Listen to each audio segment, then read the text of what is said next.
Well, welcome to part 4 of the Spacefest 2017. STS-20 was General Joe Ingles' discovery.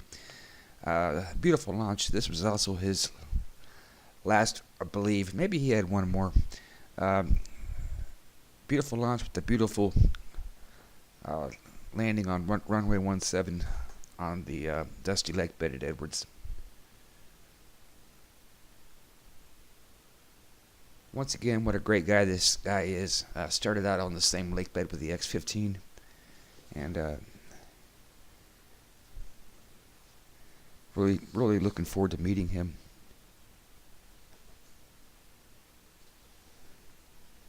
These were all in the blue suit days, so they were in suits that were suited well with the cockpit and the controls. Not so much for the bulky orange suits. I think they got kind of fat-fingered with those.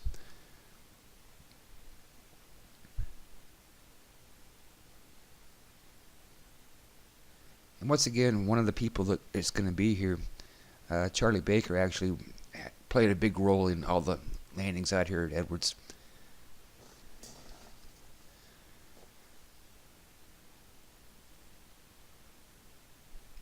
Next up is STS-21, and it's going to be with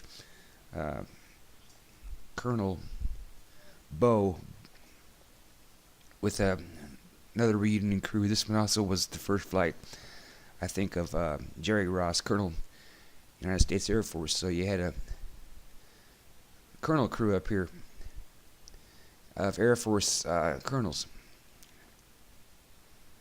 And this is a beautiful, beautiful night launch. With a full moon in the background. Kind of reminds me of one I filmed of Endeavor later on in the, I think it was early 2000s. Here they go out to the pad from the astronaut quarters. Not much has changed since the Apollo days as far as how that goes. Just a beautiful sight here. But I filmed a video after I saw Endeavor do this. They were heading on a different path up the coastline. So the title of that was Endeavor Jumped the Moon, like a cow jumps over the moon. This one was on the 28.5, so they took off to the southeast.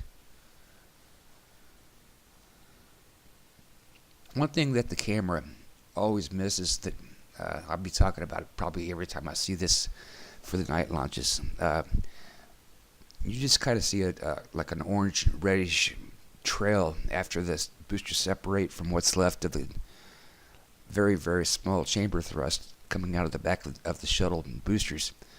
But in real life, you see a lot of greens and blues that don't show up on the camera, but it's just wonderful, and I wish there was some technology then or now to really show you what that really looks like when this happens right there. We pick up the orange pretty easily, but there's a lot more colors going on there. And here they are in a pretty high orbit. Jerry Ross is, there's the colonel. Jerry Ross is what I call Mr. Mission Specialist Spaceman, because almost everything he does in space, as well as Story Musgrave and a couple others, have really big emphasis on spacewalks.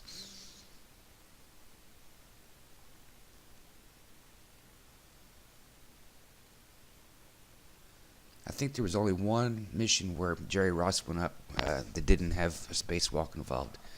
And this was his first of 7, so you'll be seeing a lot of him, hopefully at Spacefest, and a lot of him here in these videos.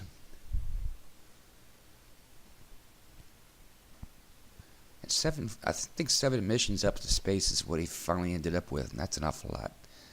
There's another one of those Ohms burns. Here they are in the mid-deck once again. I sure miss those days when you saw the flags everywhere.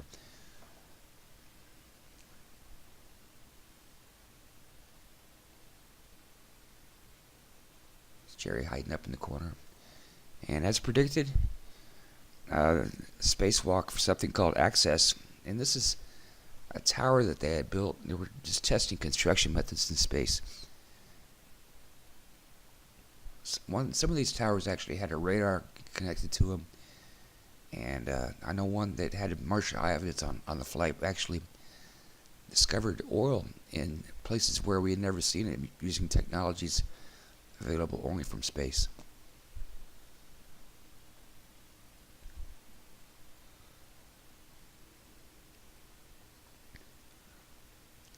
This spacewalk was a little bit dangerous, it looked like, because you don't see the tethers you see on most other flights. I don't know how they got up there, except for maybe just hanging on to the poles, but they'll go up to the top of these and try to connect them.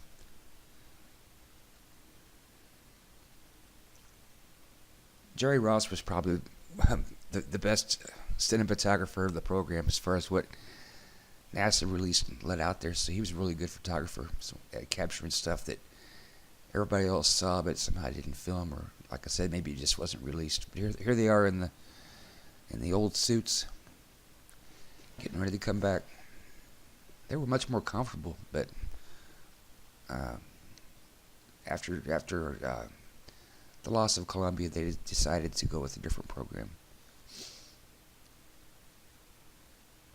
There's the plasma trail coming back in, and they're going to do another great landing on Edwards runway 22, which is concrete.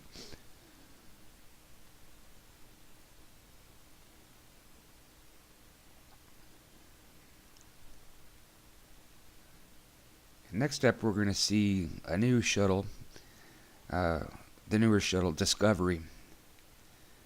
Another spectacular night launch with another reunion crew. Charlie Gibson will go up with, not Charlie Gibson, Hoot Gibson will go up with Charlie Walker.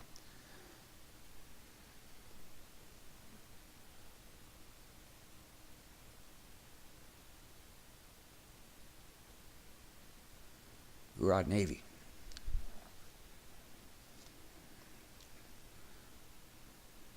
This is actually my favorite kind of launch, is when it's dark on the ground, but there's already a sunset already happened, or a sunrise is still pending.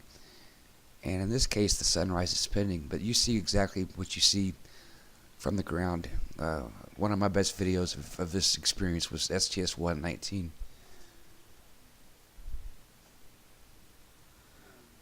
They'll climb into the sunset, so you'll start seeing that trail become yellow and then red and then sheer white. It's not really white, it's more of a powder gray, but sure looks beautiful. And you can see this from almost anywhere in Florida when it happens.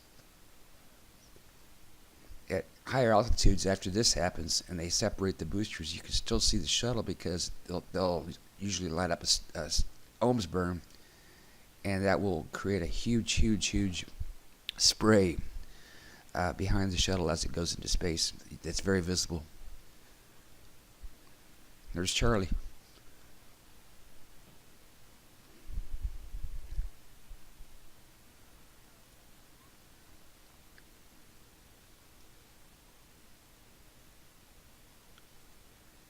And this would have to be the last launch we're going to have of this crew in the blue suits before the loss of Challenger. So the last we're going to see of the blue suits, and the last we're going to see of the shuttle for a couple years.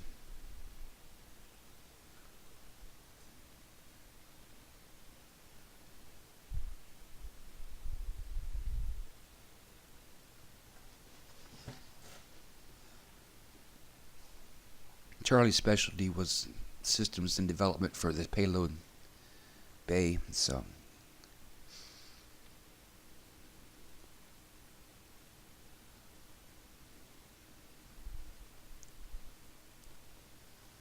after they revamped the program after the Rogers report, once again we have a launch of Atlantis once again with payload guru Colonel Jerry Ross. This was a big one. Hoot and Jerry went up there on this launch after the Challenger was lost. Had a great landing on runway 22 again at Edwards. That's Atlantis, beautiful bird. I think this is not the first time we saw Atlantis, but it was the newest craft at the time. And as soon as Challenger was lost, there were only 3 in rotation.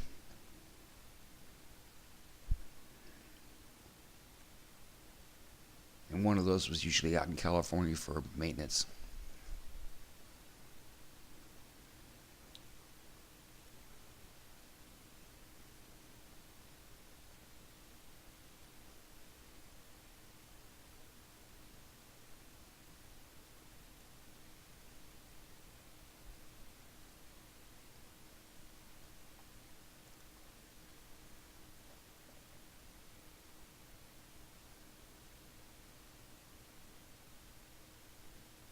That may have been 1-7 because it looks like they landed on the dust. So, correct my last.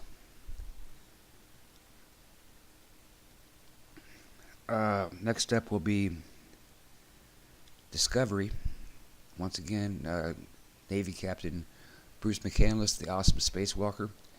And he is on a very important mission with, everybody knows that guy, Charlie Bolden. He became NASA administrator, I think, after 4 flights. Kathy Sullivan, always really good to have a Sullivan on the crew.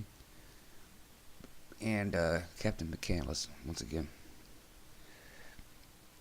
This went to a much higher orbit, 350 degrees. And if the space station were even in existence then, they would put Hubble 100 miles over the station. And that's possible because of the kind of inclination they're going up in. Like I said before, the 28.5 degree launch out of Kennedy gives you the best altitude for the lowest thrust.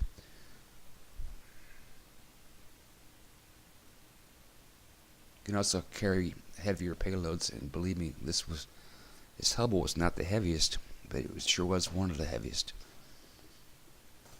And so after many years delay, caused both by technical issues on the ground and of course the loss of the Challenger, which was the one scheduled to take it up. A couple years later, they finally got Hubble to space. We'll have to throw Ed Razak in for supporting roles, because anytime Hubble was involved, so was he.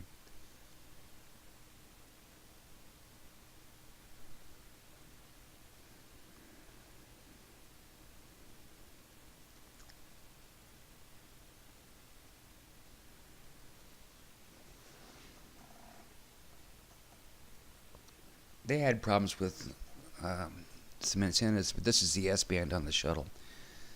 Deployed fine.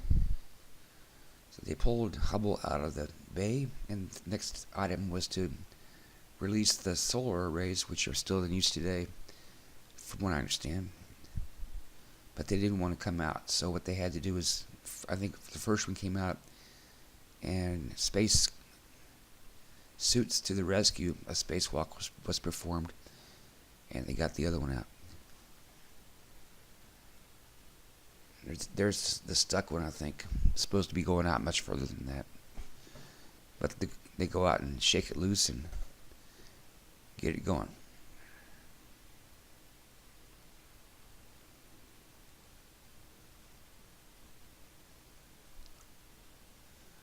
They did a couple of science experiments up there as well, testing what happens with electricity and heat and that kind of thing. But all the astronauts just say this is probably the best perch for a shuttle, is that very high orbit, because the curve of the Earth is much, much more apparent. And here they come in for another great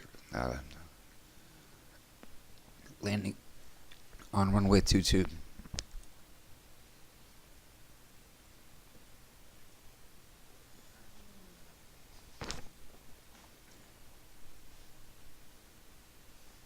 Charlie Bolden's such a nice guy. I was really glad to hear he was named NASA Administrator.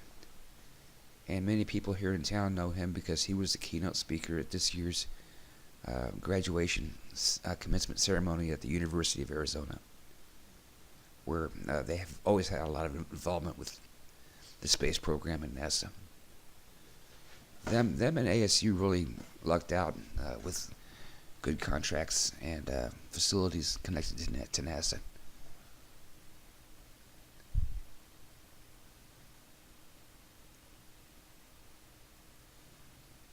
There comes a shuttle coming in, much, much lighter than it went up.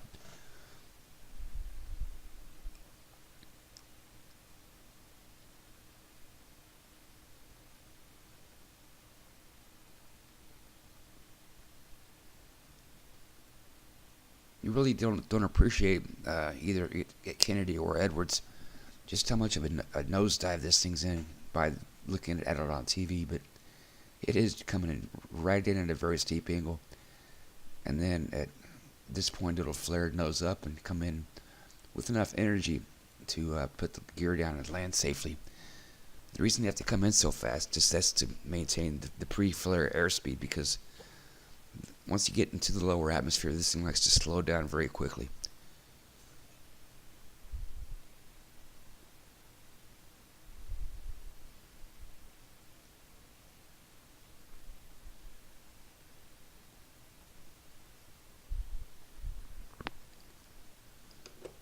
And nose gear touchdown, and that was a great launch that took a long time to get off the ground, but they finally did. Speed brakes open.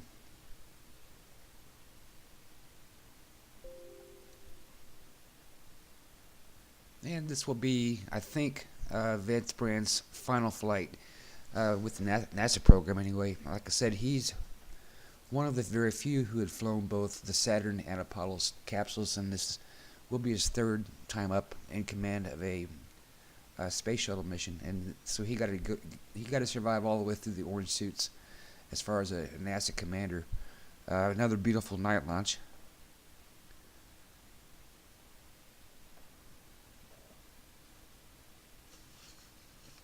They did a lot of interesting things here. Like I said, as part of Apollo-Soyuz, Vance Brand flew at Russian and had very good relations with everybody who was in the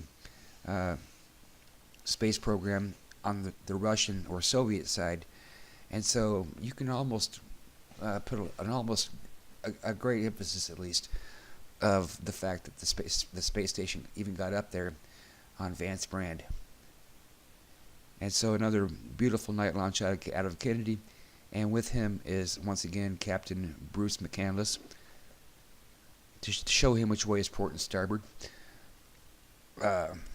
McCandless actually went out on an interesting spacewalk again, and there's Secretary of Baker from the United States in the conversation with Brand, and with him is his Soviet counterpart. And this conversation pretty much set the ball rolling for getting the space station up, and the mirror rendezvous dockings that took place before them. And so here they are coming in, another great night landing.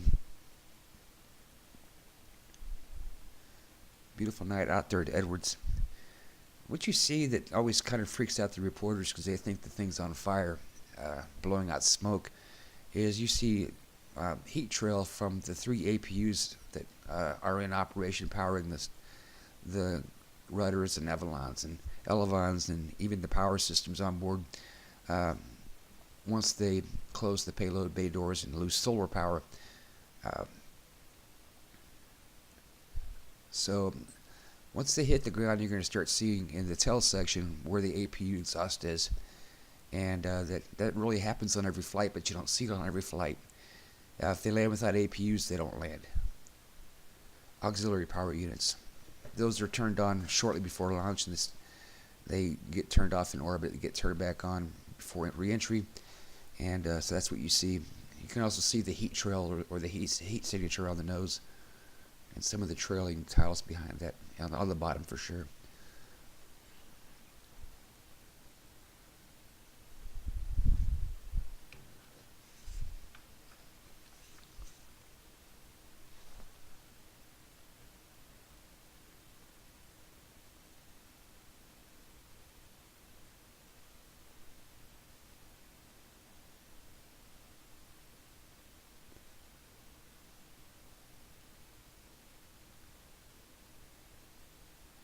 Next up will be Air Force Colonel Jerry Ross, back up on just another of many, many flights. And it's a beautiful day launch out of Kennedy for this one. There's Jerry right there. Seems like every time he went up, it was really good that he was there because they needed to go out and fix something that went wrong.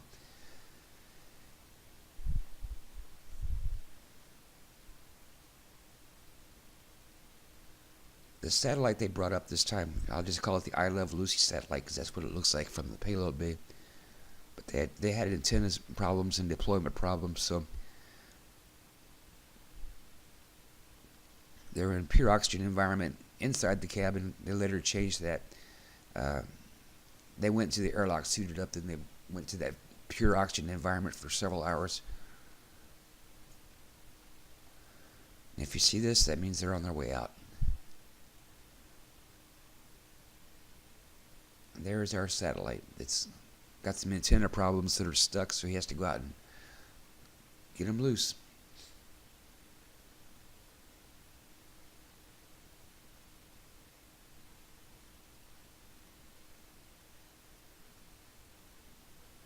You could tell by then that the contractors were getting pretty smart, and they started designing things that would be well suited for the payload bay.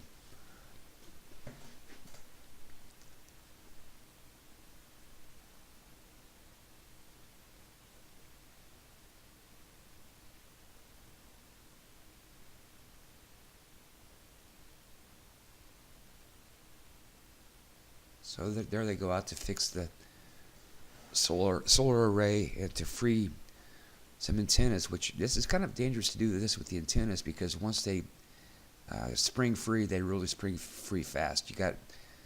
They're out in less than a second, so it's almost like a bullet that could go through your suit. So they really have to watch where they are when they are successful in doing this.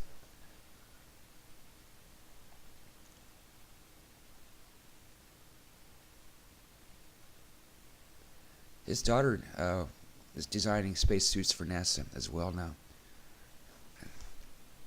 They're always looking for ways to make him more rigid in the arms and areas and things like that, so they don't have so much pressure trying to bend their elbows. There's Jerry coming up to the starboard side window and waving into the crew inside.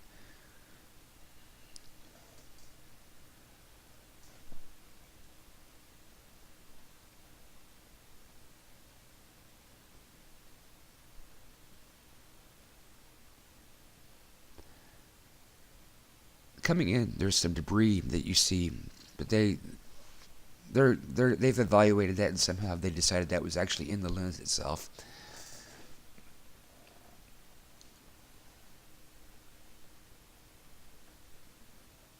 See that?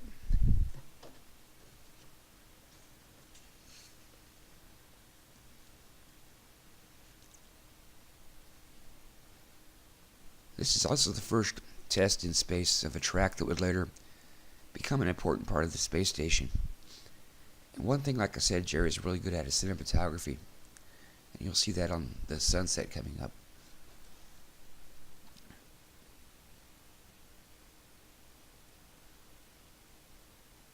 Oh, speaking of sunset, you can see these from the ground. They're just beautiful. The shuttle will go from white to red to yellow to black. It's a very quick amount of time. So that's the whole sunset experience in space.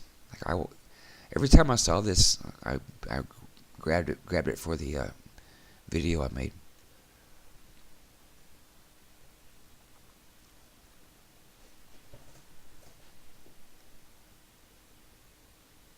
So once again, this is before the heads-up display and all the fancy guidance and assistance you have now, but they always did flap tests before coming back. I'm not really sure why, because if they didn't work, they didn't work.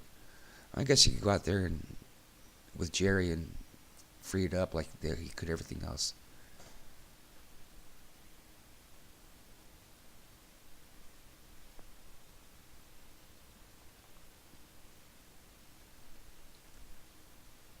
At this point, they've already started the APUs because that's what you need to get that working.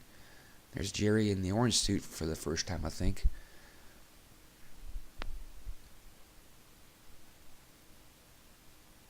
They always drink a lot of water and vitamins and things like that before they come back for their adjustment to the gravity again.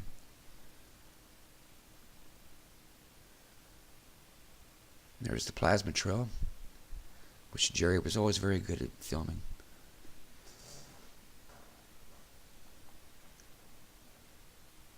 That's the look out the topside window, looking straight back from where the shuttle has been. So that's the trail that looks very visible from the ground as well.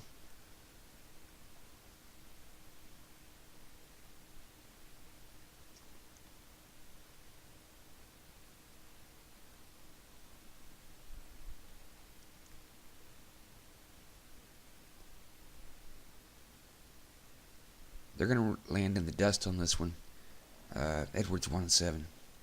It's always good to see them land at Edwards, and if you're in that area and can get on base, like I could, it's really great to see almost the whole experience through landing at Edwards.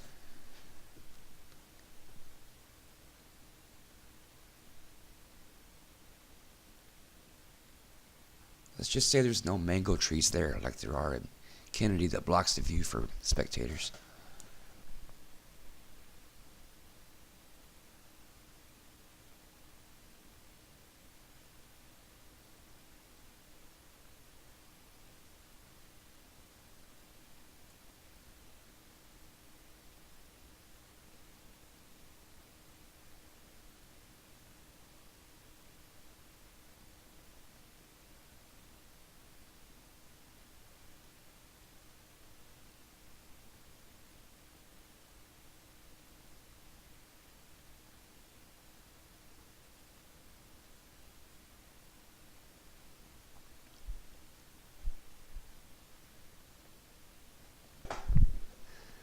And this is Dr.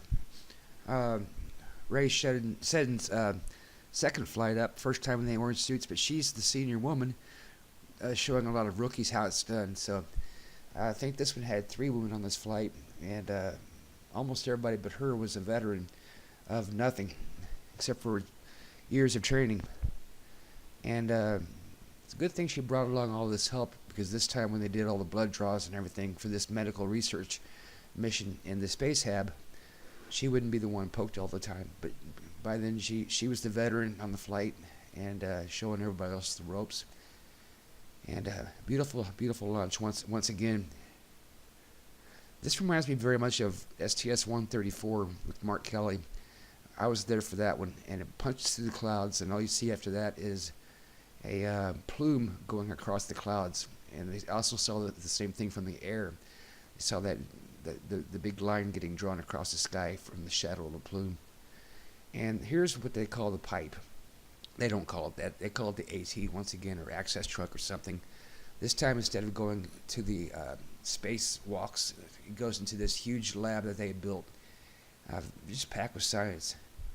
Now, we'd been in this environment before with Mir, but this was the first time they actually did this on the shuttle. Gave them a lot more room to fly around in and spin around in. And they did a lot of the same tests. Like I said, these are all common today. Last year I had one of those done for my cancer. But I think this is a NASA spinoff I was looking at. Very, very good technology, state of the art back then. And there's Dr. Seddon. Really did really great, and really revolutionizing space medicine and becoming the pioneer in the field, much revered today. The reason they call this the mid-deck is because there is a mid-deck. They usually store trash under there, and I have no idea how they even get a person down there. But that's the area right there you're looking at that had the first breach into the cabin when this vehicle was lost.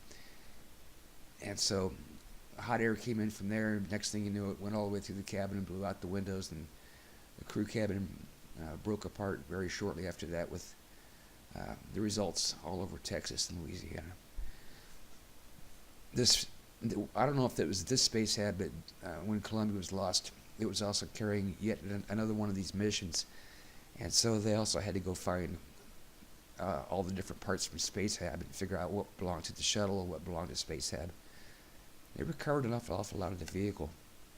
An awful lot of it just turned into aluminum dust, but what didn't ended up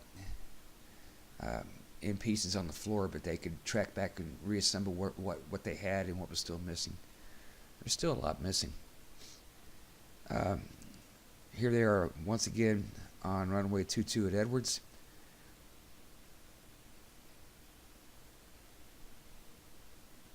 Like I said before, in the lead up to this episode, you can see that spike in front of Columbia's tail, which is always easy to distinguish that one.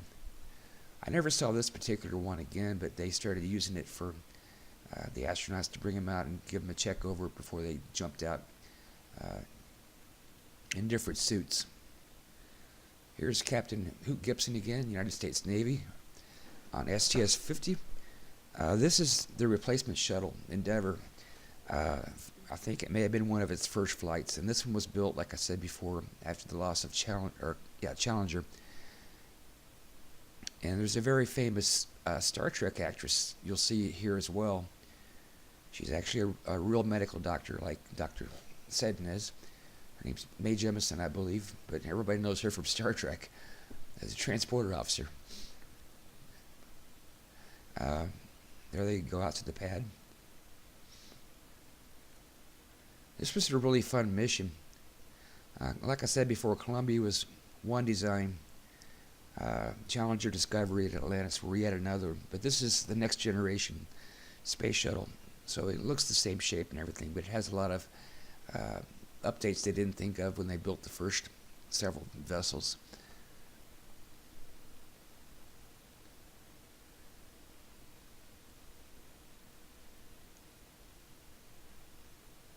I'm always glad they give me that spell check. Even in this video, I spell the name wrong. I leave out that U at the end. There's Hoot Gibson, Captain United States Navy, giving us a good tour of what showers are like on the shuttle. And here they're coming in for another great night landing. These are always fun to see. I'm not sure it's going to be a night landing. They start these from the opposite side of the planet from where they're landing. For instance, Madagascar for the deorbit burn, Australia for the reentry.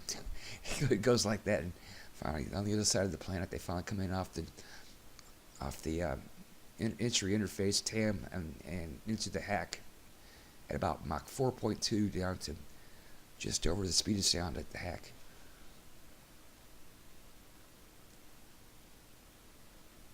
And you're going to see something else on the landing that you haven't seen before, and we'll explain that when we get there.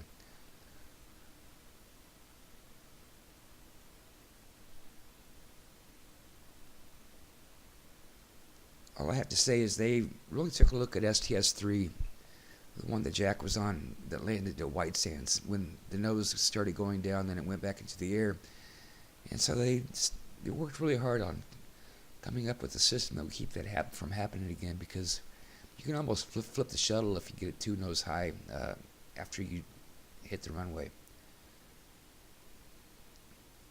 And like I said, it's really hard to control the winds. That's kind of what happened. So this will be a day landing. This looks like it's going to be Kennedy Space Center, runway 15. So they're right now turning to the south, then to the west. And from the west, they're going to the almost straight north, coming in from the south.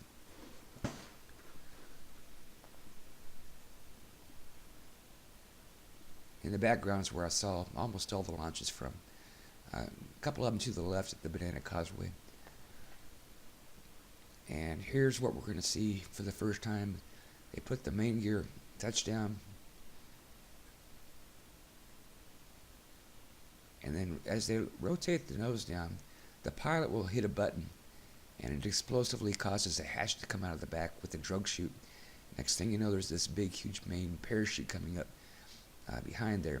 And it will keep going as the shuttle slows. I don't think it controls steering as well. It might actually for ground effect, for crosswinds. That at highway speeds, about 60 miles an hour, that thing is intentionally released so that it doesn't wrap around the nozzles and cause damage in a wind gust or anything like that.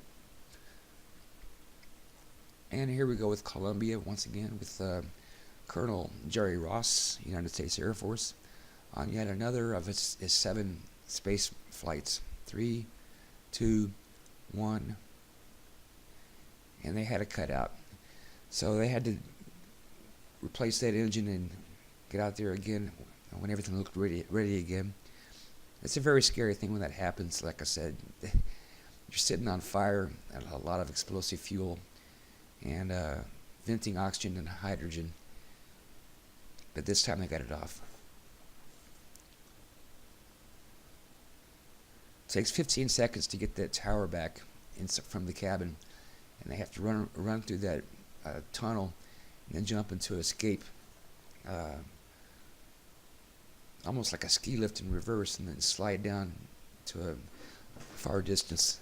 If you ever get out, well, it probably is not there anymore, but on the both pads A and B, out to the west, they had these cables with chairs attached, and the astronauts would jump in and go on a long, fast ride.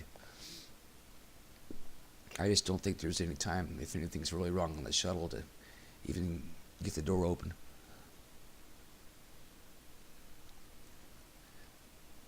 And this developed the future ISS with many new techniques and experiments.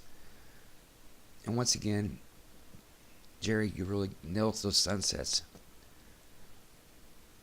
This is the one. There's Jerry there to your left. This is one. He didn't go outside. He could have. They did a lot of experiments. There's some ice crystals they intentionally put out there just watching. And they said they saw that a lot during sunsets and sunrises. They saw the ice coming off some systems and fuel. And they closed the hatch. And just look at that beautiful sunset coming up. Almost looks as good as they do here in Cochise County. Almost.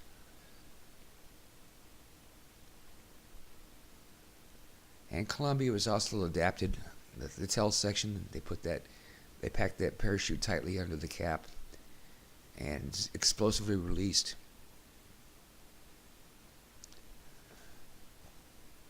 Like I said, Jerry's Mr. Movies. He gets some good ones. There's Jerry. And there's that famous plasma trail coming in.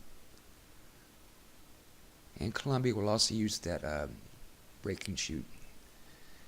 When Challenger was lost, there was no chute at all. When Columbia was lost, they were going so high and the atmosphere was so thin, it would have made no difference at all if that thing would have contributed to the accident by being released inadvertently. But they've looked at that and said, no, that didn't happen. There was a lot bigger problems going on than that. So once again, back at Edwards on runway 22.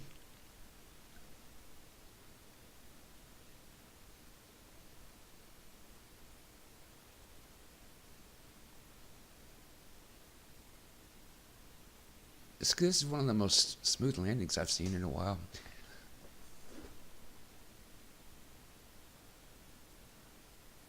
They always get updates and estimates on what the weather's going to be like on the ground when they decide to deorbit 45 to an hour out. But once they decide to come in, there's no choice. They have to come in. And by the time they get close to the ground, conditions may have drastically changed, and winds may have picked up and things like that. So they always have to make adjustments to their landing pattern and speeds and that kind of thing at the last minute, no matter what they said. The prediction of the weather was going to be. It's very rare. It's actually. And once again, we'll see Dr. Rhea set it up on her, I think, last flight. They just kept getting better and better. The eye candy did. There were 3 orbiter processing facilities, or OPFs, there were buildings built near the vehicle assembly building, and there were 4 shuttles. So what happened was they always had one in California at that time for major upgrades. And boy, did they ever upgrade those things when they were there. So you start seeing the heads-up display and some other things going on. This beautiful, beautiful liftoff here of the Space Shuttle Columbia. Just a beautiful day to fly. You know, I wouldn't be a very good employee in the NASA program because I'd always ask, why are you guys being so stupid? Because they would deorbit the thing and land it at Kennedy. They didn't put it on a 747 and send it to Edwards when the whole time they meant to send it to Edwards anyway for a tow down to the Palmdale construction facility, at first run by Rocketdyne or somebody like that. It was North American Rockwell or somebody like that. I forgot who it was. Boeing bought them out, and they took over the facility and updated the shuttle. So you're going to start seeing a lot more cameras and things like that, and a lot better angles, and a lot more computers installed in the cockpit and mid deck. And of course, every time you see this space hab, it just gets better and better.